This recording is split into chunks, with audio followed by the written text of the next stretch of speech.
आज की इस क्लास में हम बात करेंगे सीखने के जो सिद्धांत हैं, जो लर्निंग थ्योरीज हैं, किस वैज्ञानिक ने दी, क्या दी, उन सभी के बारे में चर्चा करेंगे जो आपके रीट एग्जाम के लिए बहुत इंपॉर्टेंट होने वाली हैं। हमारा पहला प्रश्न है कि सीखना किसका परिणाम है? केवल अभ्यास, केवल अनुभव, अनुभव और अभ्यास दोनों, या फिर केवल सजा? जो सीखना जो है वो क्या है? अनुभव और अभ्यास दोनों का है वो परिणाम है। ठीक है, तो ऑप्शन सी है वो इसका राइट आंसर हो जाएगा। अगला प्रश्न है हमारा कि अनुकरण द्वारा सीखना किसने प्रतिपादित किया था? यानी अनुकरण यानी कि कॉपी करना, अनुकरण, ठीक है, द्वारा सीखना किसने प्रतिपादित किया था? थॉर्नडाइक ने, पावलोव ने, बंदूरा ने, या फिर स्किनर ने? तो पावलोव ने जो है वो इसका प्रतिपादन किया था कि बच्चा जो है वो अनुकरण द्वारा सीखता है। ठीक है, तो ये जो अनुकरण द्वारा सीखना थ्योरी है वो किसने दी थी? पावलोव ने दी थी। ऑप्शन बी जो है वो इसका राइट आंसर हो जाएगा। ठीक है, अगला प्रश्न है हमारा कि संज्ञानात्मक विकास का सिद्धांत किसने दिया था? पियाजे ने दिया था, वोइगोत्स्की ने दिया था, ब्रूनर ने दिया था, या फिर स्किनर ने दिया था? तो इस क्वेश्चन का जो राइट आंसर है वो हो जाएगा पियाजे। संज्ञानात्मक सिद्धांत का विकास का सिद्धांत है वो पियाजे ने दिया था। ठीक है, ऑप्शन ए है वो इसका राइट आंसर हो जाएगा। पियाजे ने है संज्ञानात्मक विकास का सिद्धांत प्रतिपादित किया था। ठीक है, उसके बाद हमारा अगला प्रश्न है कि अनुभव के माध्यम से अधिगम की अवधारणा किस सिद्धांत में दी गई है? यानी अनुभव के माध्यम से अधिगम की जो अवधारणा है वो किस सिद्धांत में दी गई है? व्यवहारवाद के सिद्धांत में, संज्ञानात्मक सिद्धांत में, रचनावाद सिद्धांत में, या फिर सांस्कृतिक सिद्धांत में? तो इसका जो राइट आंसर है वो हो जाएगा रचनावाद। यानी कि रचनावाद सिद्धांत के अंदर यह बताया गया है कि अनुभव के माध्यम से अधिगम की अवधारणा है वो दी गई है। ठीक है, ऑप्शन सी जो है वो इसका राइट आंसर हो जाएगा। अगला प्रश्न है हमारा कि अधिगम का सबसे प्रभावी तरीका क्या है?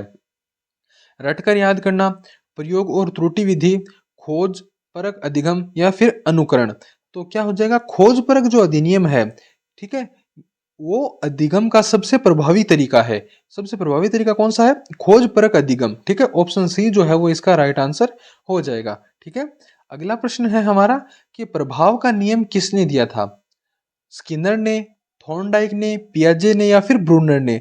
तो प्रभाव का जो नियम है वो किसने दिया था? वो दिया था थॉर्नडाइक ने। ठीक है, थॉर्नडाइक ने है वो प्रभाव का नियम दिया था। ऑप्शन बी जो है वो इसका राइट आंसर हो जाएगा। ठीक है, अगला प्रश्न है हमारा कि स्किनर के अनुसार अधिगम किसके द्वारा प्रभावित होता है? ठीक है, स्किनर के अनुसार अधिगम है वो किसके द्वारा प्रभावित होता है? प्रबलन के, प्रेरणा, बुद्धि, या फिर स्मृति? तो स्किनर के अनुसार अधिगम जो है वो प्रबलन के यानी रेनफोर्समेंट के द्वारा है वो प्रभावित होता है। ऑप्शन ए जो है वो इसका राइट आंसर हो जाएगा। ठीक है, अगला प्रश्न है हमारा कि ऑपरेटेड कंडीशनिंग सिद्धांत का संबंध किससे है? पोलव से, स्किनर से, वोइगोत्स्की से, या फिर पियाजे से? तो स्किनर से संबंधित है। ठीक है, ऑपरेटेड कंडीशनिंग सिद्धांत है वो किससे संबंधित है? स्किनर से संबंधित है। ऑप्शन बी जो है वो इसका राइट आंसर हो जाएगा। ठीक है, अगला प्रश्न है हमारा क्लासिकल कंडीशनिंग प्रयोग में पावलोव ने किस जानवर का प्रयोग किया था? ठीक है, क्लासिकल कंडीशनिंग प्रयोग में पावलोव वैज्ञानिक ने किस जानवर का प्रयोग किया था? चूहा, बिल्ली, कुत्ता, या फिर कबूतर? तो इसका जो राइट आंसर हो जाएगा कुत्ता। क्लासिकल कंडीशनिंग प्रयोग में पावलोव ने कुत्ते का प्रयोग किया था। ऑप्शन सी जो है वो इसका राइट आंसर हो जाएगा। ठीक है, अगला प्रश्न है हमारा कि रिटुमुलस रिस्पॉन्स, एसआर सिद्धांत है वो किससे संबंधित है? ठीक है, पियाजे, स्किनर, थॉर्नडाइक, या वोइगोत्स्की? तो इसका जो राइट आंसर है वो हो जाएगा थॉर्नडाइक। ठीक है, स्टिमुलस रिस्पॉन्स जो है वो थॉर्नडाइक से संबंधित है। ऑप्शन सी जो है वो इसका राइट आंसर हो जाएगा। ठीक है, अगला प्रश्न है हमारा कि संज्ञानात्मक विकास के कितने चरण होते हैं? दो होते हैं, तीन होते हैं, चार होते हैं, या फिर पांच चरण होते हैं? तो संज्ञानात्मक विकास के जो है वो चार चरण होते हैं। ठीक है, ऑप्शन सी जो है वो इसका राइट आंसर हो जाएगा। अगला प्रश्न है हमारा कि निम्नलिखित में से कौन सा संज्ञानात्मक विकास का चरण नहीं है? संवेदी गतिक, पूर्व संक्रियात्मक, मूर्त संक्रियात्मक, या फिर पूर्ण अवधारणात्मक? तो इसका जो राइट आंसर है वो होगा पूर्ण अवधारणात्मक। ठीक है, ये तीनों जो चरण है वो संज्ञानात्मक विकास के चरण है, लेकिन पूर्ण अवधारणात्मक जो है वो संज्ञानात्मक विकास का चरण नहीं है। ऑप्शन डी जो है वो इसका राइट आंसर हो जाएगा। ठीक है, अगला प्रश्न है हमारा कि निकटस्थ विकास क्षेत्र जेडपीडी की अवधारणा किसने दी थी? निकटस्थ विकास क्षेत्र की अवधारणा किसने दी थी? वाइगोत्स्की ने, पियाजे ने, स्किनर ने, या फिर थॉर्नडाइक ने?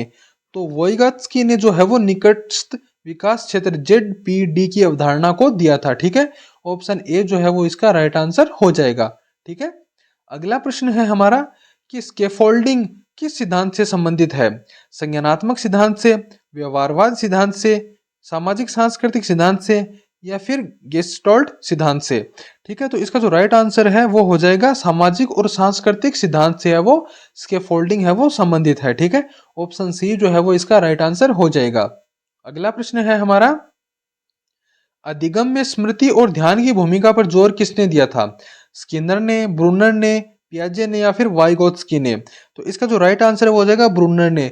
ब्रूनर ने क्या क्या स्मृति और ध्यान की भूमिका पर जोर दिया था? अधिगम के अंदर स्मृति और ध्यान पर ब्रूनर ने है वो जोर दिया था। ऑप्शन बी जो है वो इसका राइट आंसर हो जाएगा। अगला प्रश्न है हमारा कि पर्यवेक्षणीय अधिगम का सिद्धांत किसने दिया था? ऑब्जर्वेशनल लर्निंग का सिद्धांत है वो किसने दिया था? पियाजे ने, बंदुरा ने, थॉर्नडाइक ने, या फिर स्किनर ने?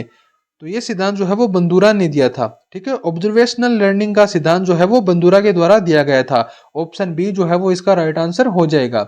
अगला प्रश्न है हमारा कि सामाजिक अधिगम सिद्धांत में कौन सा प्रमुख घटक शामिल नहीं है? अनुकरण, पर्यवेक्षण, प्रेरणा, या अनुवांशिकता? ठीक है, यानी सामाजिक अधिगम सिद्धांत में कौन सा प्रमुख घटक शामिल नहीं है? ठीक है, इन चारों में से। तो इसका जो राइट आंसर है वो हो जाएगा अनुवांशिकता। ठीक है, अनुवांशिकता जो है वो इसमें शामिल नहीं है। अनुकरण, पर्यवेक्षण और प्रेरणा जो है वो सामाजिक अधिगम सिद्धांत के अंदर शामिल है। ठीक है, ऑप्शन डी जो है इसका राइट आंसर हो जाएगा। अगला प्रश्न है हमारा कि मॉडलिंग के सिद्धांत का प्रमुख घटक है? सामाजिक अधिगम सिद्धांत का, संज्ञानात्मक विकास सिद्धांत का, व्यवहारवाद का, या गेस्टोल्ट सिद्धांत का? यानी मॉडलिंग है वो किस सिद्धांत का प्रमुख घटक है? तो मॉडलिंग जो है वो सामाजिक अधिगम सिद्धांत का है वो प्रमुख घटक है।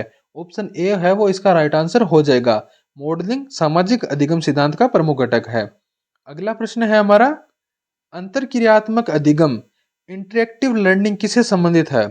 ऑनलाइन शिक्षा से, समूह चर्चा से, सहकारी अधिगम से, या फिर उपरोक्त सभी से? ठीक है, तो अंतरक्रियात्मक अधिगम यानी इंटरेक्टिव लर्निंग जो है वो इन सभी से संबंधित है। ठीक है, ऑप्शन डी है वो इसका राइट आंसर होगा। ऑनलाइन शिक्षा, समूह चर्चा, सहकारी अधिगम, इन तीनों से ही संबंधित है। ठीक है, ऑप्शन डी इसका राइट आंसर होगा। अगला प्रश्न है हमारा कि पुनर्बलन यानी रेनफोर्समेंट का उद्देश्य क्या है? सीखने को रोकना, सीखने को बढ़ावा देना, भूलने की प्रक्रिया तेज करना, या फिर केवल दंड देना? तो इसका जो मुख्य उद्देश्य है वो सीखने को बढ़ावा देना है। ठीक है, सीखने को बढ़ावा देना है वो पुनर्बलन का मुख्य उद्देश्य है। ठीक है, अगला प्रश्न है हमारा कि अधिगम की जैविक सीमा का संबंध किससे है? आनुवंशिकता से, सामाजिक परिवेश से, भाषा से, या फिर संस्कृति से? तो अधिगम की जैविक सीमा का जो संबंध है वो किससे है? वो है आनुवंशिकता से। ठीक है, जो जैविक सीमा होती है अधिगम की उसका संबंध है वो आनुवंशिकता से है। ऑप्शन ए जो है वो इसका राइट आंसर होगा। ठीक है, अगला प्रश्न है हमारा कि किस अधिगम सिद्धांत में समस्या समाधान को प्राथमिकता दी जाती है? व्यवहारवाद को, संज्ञानात्मक सिद्धांत को, गेस्टोल्ट सिद्धांत को, या फिर सामाजिक अधिगम सिद्धांत को? ठीक है, तो गेस्टोल्ट सिद्धांत को है वो इसका राइट आंसर हो जाएगा। ठीक है, यानी समस्या जो समाधान को प्राथमिकता है वो गेस्टोल्ट सिद्धांत के अंदर दी जाती है। ऑप्शन सी जो है वो इसका राइट आंसर हो जाएगा। ठीक है, अगला प्रश्न है हमारा कि शिक्षार्थी केंद्रित अधिगम का समर्थन कौन करता है? व्यवहारवादी, रचनावादी, संज्ञानात्मक, केवल बी और सी दोनों? ठीक है, तो केवल बी और सी है वो इसका समर्थन करते हैं, यानी रचनावादी और संज्ञानात्मक। ठीक है, अधिगम जो है वो शिक्षार्थी केंद्रित अधिगम को जो है वो समर्थन करते हैं। ठीक है, अगला प्रश्न है हमारा कि सक्रिय अधिगम की अवधारणा किसने दी थी? ब्रूनर ने, पियाजे ने, थॉर्नडाइक ने, या फिर स्किनर ने? तो सक्रिय जो अधिगम है उसकी अवधारणा है वो किसने दी थी? वो दी थी ब्रूनर ने। ठीक है, सक्रिय अधिगम की अवधारणा ब्रूनर ने दी थी। ऑप्शन ए है वो इसका राइट आंसर हो जाएगा। ठीक है, अगला है और लास्ट क्वेश्चन है हमारा, समस्याएं हल करने की प्रक्रिया में अंतर्दृष्टि किस सिद्धांत से संबंधित है? व्यवहारवाद, गेस्टोल्ट, संज्ञानात्मक सिद्धांत, या फिर सामाजिक अधिगम सिद्धांत? तो इसका जो राइट आंसर है वो हो जाएगा गेस्टोल्ट सिद्धांत। ठीक है, समस्या हल करने की प्रक्रिया में अंतर्दृष्टि है जो है गेस्टोल्ट सिद्धांत से संबंधित है। ऑप्शन बी जो है वो इसका राइट आंसर हो जाएगा। ठीक है, तो ये थी हमारी आज की क्लास। मिलते हैं एक नई क्लास में।